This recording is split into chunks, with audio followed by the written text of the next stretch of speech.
ಎಲ್ಲರಿಗೂ ನಮಸ್ಕಾರ. ರುಚಿ ಅಡುಗೆಗೆ ಸ್ವಾಗತ. ಇವತ್ತು ಏನಾರು ಸ್ನ್ಯಾಕ್ಸ್ ಮಾಡೋಣ ಅನಿಸ್ತಾ ಇತ್ತು. ಅದಕ್ಕೆ ಒಂದು ಕಟ್ಲೆಟ್ ಮಾಡೋಣ ಅಂತ ಅಂದ್ಕೊಂಡೆ. ನೋಡಿ ಕಟ್ಲೆಟ್ ಮಾಡ್ತಾಯಿದ್ದೀನಿ ಇವತ್ತು. ಹೇಗೆ ಮಾಡ್ತೀನಿ ಅಂತ ನೋಡಿ. ಬನ್ನಿ ಇದಕ್ಕೆ ಏನೇನು ಬೇಕು ಅಂತ ನೋಡೋಣ. ಕಟ್ಲೆಟ್ ಮಾಡೋದಕ್ಕೆ ಸ್ವೀಟ್ ಕಾರ್ನ್ ತೊಗೊಂಡು ಬೇಯಿಸಿ ಅದನ್ನು ಸಣ್ಣದಾಗಿ ಹೆಚ್ಚಿಟ್ಕೊಂಡಿದ್ದೀನಿ ತರಿಬರಿಯಾಗಿ. ನೆಕ್ಸ್ಟು ಕ್ಯಾರೆಟ್ ತುರಿ, ಬೇಯಿಸಿ ಸ್ಮ್ಯಾಶ್ ಮಾಡಿರೋಂಥ ಆಲೂಗಡ್ಡೆ ಮೀಡಿಯಮ್ ಸೈಜು, 2 ಸ್ಪೂನ್ ಅಕ್ಕಿ ಹಿಟ್ಟು, 3 ಹಸಿಮೆಣಸಿನ್ಕಾಯಿನ ಸಣ್ಣದಾಗಿ ಹೆಚ್ಚಿಟ್ಕೊಂಡಿದ್ದೀನಿ, ಕೊತ್ತಂಬರಿ ಸೊಪ್ಪನ್ನ ಸಣ್ಣದಾಗಿ ಹೆಚ್ಚಿಟ್ಕೊಂಡಿದ್ದೀನಿ, ಶೇಂಗಾ ಬೀಜನ ಹುರಿದು ಪುಡಿ ಮಾಡಬೇಕು. ಪುಡಿ ಅಂದರೆ ತುಂಬ ಪುಡಿ ಅಲ್ಲ, ಸ್ವಲ್ಪ ಅರ್ಧ ನೋಡಿ ಈ ಥರ. ಮತ್ತು ಇದೊಂದು 2 ಸ್ಪೂನ್ ಇರಬೇಕು. ಇದು ಬಿಳಿ ಎಳ್ಳನ್ನು ಅಷ್ಟೇ ಫ್ರೈ ಮಾಡಿಕೊಂಡು ಇಟ್ಕೋಬೇಕು. ಇದನ್ನು 2 ಸ್ಪೂನ್. ನೆಕ್ಸ್ಟು ಸ್ಪೈಸಸ್ಸು, ಅರ್ಧ ಸ್ಪೂನು ಜೀರಾ powder, 1/4 spoon chaat masala, 1/4 spoon garam masala, 1/4 spoon ಧನಿಯಾ ಪೌಡರ್. ಒಂದು ಬೌಲ್ ತೊಗೊಂಡು ಸ್ವೀಟ್ ಕಾರ್ನ್ ಹಾಕ್ಕೊಳ್ಳೋಣ. ಸಣ್ಣದಾಗಿ ಹೆಚ್ಚಿರೋದು ಬೇಯಿಸಿಟ್ಕೊಂಡಿದ್ದೀನಿ. ಇದನ್ನು ಸ್ಮ್ಯಾಶ್ ಮಾಡಿರೋಂಥ ಆಲೂಗಡ್ಡೆ ಮೀಡಿಯಮ್ ಸೈಜಿಂದು, ಕೊತ್ತಂಬರಿ ಸೊಪ್ಪು ಸಣ್ಣದಾಗಿ ಹೆಚ್ಚಿರೋದು, ಶೇಂಗಾ ಬೀಜ. ಇದನ್ನು ಹಾಕ್ಕೊಳ್ಳೋದ್ರಿಂದ ಕ್ರಂಚಿಯಾಗಿ ಸಿಗುತ್ತೆ ಮಧ್ಯದಲ್ಲಿ ತಿನ್ನಬೇಕಾದ್ರೆ. ಕ್ಯಾರೆಟ್ ತುರಿ, ಹಸಿಮೆಣಸಿನ್ಕಾಯಿ, ಖಾರ ಜಾಸ್ತಿ ಇದ್ದರೆ ಕಮ್ಮಿ ಮಾಡ್ಕೋಬೋದು ನೀವು, ಬಿಳಿ ಎಳ್ಳು, ಜೀರಾ ಪೌಡರು, ಚಾಟ್ ಮಸಾಲ, ಗರಂ ಮಸಾಲ, ಧನಿಯಾ ಪೌಡರ್ ಎಲ್ಲ ಹಾಕ್ಕೊಂಡು, ನೆಕ್ಸ್ಟು ಅಕ್ಕಿ ಹಿಟ್ಟನ್ನು 2 ಸ್ಪೂನ್ ಹಾಕ್ಕೊಂಡು ಚೆನ್ನಾಗಿ ಮಿಕ್ಸ್ ಮಾಡ್ಕೊಳ್ಳಿ. ಇವಾಗ ರುಚಿಗೆ ತಕ್ಕಷ್ಟು ಉಪ್ಪು ಸೇರಿಸ್ಕೊಂಡು ಚೆನ್ನಾಗಿ ಮಿಕ್ಸ್ ಮಾಡ್ಕೊಳ್ಳಿ. ಅದು ಆಲೂಗಡ್ಡೆ ಎಲ್ಲ ಮಿಕ್ಸ್ ಆಗಬೇಕು, ಬೈಂಡಿಂಗ್ ಆಗಬೇಕು ಎಲ್ಲದನ್ನು, ಆ ಥರ ಮಿಕ್ಸ್ ಆಗಬೇಕು.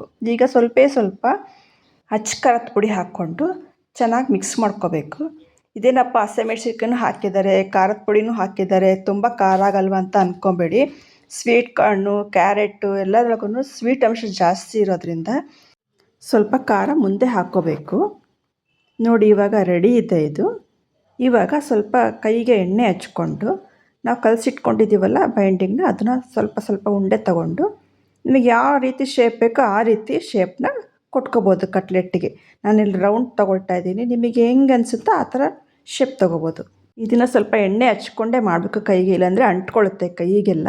ಇದೇ ರೀತಿ ಎಲ್ಲದನ್ನು ಫಸ್ಟ್ ರೆಡಿ ಮಾಡಿ ಇಟ್ಕೊಂಬಿಡಿ, ಫ್ರೈ ಮಾಡೋಕ್ಕೆ ಅನುಕೂಲ ಆಗುತ್ತೆ. ಶೇಂಗಾ ಬೀಜ ಮೊದಲು ಹಾಕಿರೋದ್ರಿಂದ ತುಂಬ ಚೆನ್ನಾಗಿ ಟೇಸ್ಟ್ ಸಿಗುತ್ತೆ. ಇದು ಕ್ರಂಚಿಯಾಗಿ ಸಿಗ್ತಾ ಇರುತ್ತೆ, ಸಖತ್ ಟೇಸ್ಟ್ ಇರುತ್ತೆ. ಈಗ ನೋಡಿ ಎಲ್ಲದೂ ಕಟ್ಲೆಟ್ ರೆಡಿ ಇದೆ. ಈಗ ಒಂದು ಪ್ಯಾನ್ ಇಟ್ಕೊಂಡು ಫ್ರೈ ಮಾಡ್ಕೊಳ್ಳೋಣ. ಪ್ಯಾನ್ ಬಿಸಿ ಆದಮೇಲೆ 2 ಸ್ಪೂನು ಎಣ್ಣೆ ಹಾಕ್ಕೊಳ್ಳಿ. ಇದನ್ನು ಡೀಪ್ ಫ್ರೈ ಆದ್ರೂ ಮಾಡ್ಕೋಬೋದು, ಶಾಲೋ ಫ್ರೈ ಆದರೂ ಮಾಡ್ಕೋಬೋದು. ನಿಮಗೆ ಆಯಿಲ್ ತಿನ್ನೋಕ್ಕೆ ಇಷ್ಟ ಇಲ್ಲ ಅಂದರೆ ಏರ್ ಫ್ರೈಯಲ್ಲಿ ಕೂಡ ಫ್ರೈ ಮಾಡ್ಕೊಳ್ಬೋದು. ಕಟ್ಲೆಟ್ ಹಾಕಿದ ತಕ್ಷಣ ತಿರುವು ಹಾಕಬೇಡಿ, ಸ್ವಲ್ಪ ತಾದಬೇಕು. 1-2 ನಿಮಿಷ ಫ್ರೈ ಆದಮೇಲೆ ಒಂದು ಸೈಡ್ ರೋಸ್ಟ್ ಆದಮೇಲೆ ಇನ್ನೊಂದು ಸೈಡನ್ನ ಮಗ್ಚಾಕ್ಕೋಬೇಕು. ನೋಡಿ ಈ ಥರ ನಿಧಾನಕ್ಕೆ ಫ್ರೈ ಮಾಡ್ಕೊಳ್ಬೇಕು. ಇದಕ್ಕೆ ಎಣ್ಣೆ ಜಾಸ್ತಿ ಏನು ಹಿಡಿಯೋದಿಲ್ಲ. ಇದು ಆಲ್ಮೋಸ್ಟ್ ರೆಡಿ ಆಗ್ತಾ ಬಂತು, ನಾನು ಸ್ವಲ್ಪ ಫ್ರೈ ಆದರೆ ಸಾಕು. ಈಗ ರೆಡಿ ಇದೆ, ಇದು ಚೆನ್ನಾಗಿ ಬಂದಿದೆ ಅಲ್ವಾ? ನೋಡಿ ಏನು ಸಖತ್ತಾಗಿ ಕಾಣ್ತಾ ಇದೆ. ಬನ್ನಿ ಇದೊಂದು ಪ್ಲೇಟಿಂಗ್ ಮಾಡ್ಕೊಳ್ಳೋಣ. ಇವಾಗ ನಾನು ಹೇಗೆ ಪ್ಲೇಟಿಂಗ್ ಮಾಡ್ತೀನಿ ಅಂತ ನೀವು ನೋಡಿ ಫಸ್ಟ್ ಕಟ್ಲೆಟ್ ಇಟ್ಕೊಳ್ತಾ ಇದ್ದೀನಿ, ನೆಕ್ಸ್ಟು ಆನಿಯನ್ ರಿಂಗ್ಸ್ ಇಟ್ಕೊಳ್ತಾ ಇದ್ದೀನಿ. ಈಗ ಇದೇನು ಹೇಳಿ, ಕ್ಯಾರೆಟಲ್ಲಿ ಗ್ರೀನ್ ಚಟ್ನಿ ಹಾಕಿದ್ದೀನಿ, ಇದು ಟೊಮೊಟೊ ಕೆಚಪ್ಪು ಕ್ಯಾರೆಟಲ್ಲೇ ಹಾಕಿದ್ದೀನಿ. ಹೇಗೆ ಅನಿಸು ನನ್ನ ಐಡಿಯಾ? ಚೆನ್ನಾಗಿದೆ ಅಲ್ವಾ? ನೀವು ಒಂದ್ಸರಿ ಟ್ರೈ ಮಾಡಿ. ಅಡುಗೆ ಮಾಡೋದು ಒಂದೇ ಅಲ್ಲ, ಈ ಥರ ಚೆನ್ನಾಗಿ ಪ್ಲೇಟಿಂಗ್ ಮಾಡಿದ್ರೆ ನೋಡೋಕ್ಕೆ ತುಂಬಾ ಚೆನ್ನಾಗಿ ಕಾಣಿಸುತ್ತೆ. ಹೇಗೆ ಅನ್ನಿಸ್ತು ನಿಮಗೆ ಈ ರೆಸಿಪಿ? ಕಮೆಂಟ್ ಮಾಡಿ ತಿಳಿಸಿ.